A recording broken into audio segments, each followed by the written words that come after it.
Mea hake hoki ngā marae hei a whina I ngā whānau e kiriwara nei ki te inu Waipiro. Hei tā etahi o ngā marae o Tāmaki Makaurau, ko tahi anake te ara hei whai. Ara he whakakore atu I te inu Waipiro I runga I te marae.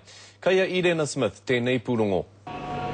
Kia ora whānau. He tangata inu Waipiro a Grant Hawke I tōna wā, engari kaua e haria mai tō inu ki runga I tōna marae o Ōrākei. I think it's a good idea because a lot of people, when they come to Ōrākei here, they say, oh, I remember coming to Boot Hill and we used to have big parties, you know, and they only know this place as big parties. So we're trying to change that we are also, we can express, you know, alcohol free on our marae. Kua kitea e Tūnuiarangi McLean ngā hua kino o te Waipiro ki runga marae. Nā whai anō e noho nei te rāhui ki runga I te marae o Manurewa. E whawhai ana nā whānau ki te whānau, te tuakana ki te teina, te tuahine ki te tūnāni, wera hua tana kato.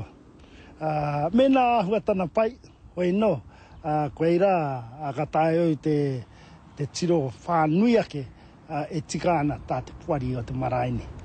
I tēnei wiki kei te wānanga te rōpū Alec I ngā ture me ngā āhua Waipiro, e ngau nei I te tangata. Pai hoki mo ngā marae ki te atu whakaro, ki te atu kōrero e pāna ki te, me ki te kaua, te tikanga o te Waipiro me te marae. He whakaro pai tēnā ki a mātou nei. Ara anō e tahi o te hunga rangatahi, e āwangawanga nei ki te ture Waipiro kore, I runga I te marae o Ōrākei. Engari he maha tonu o rātou e whakai ana. It's real strict, but I like it being that way, because I rather have good people here than drunk people.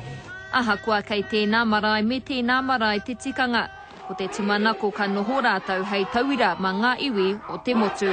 Irena Smith, Te Karere.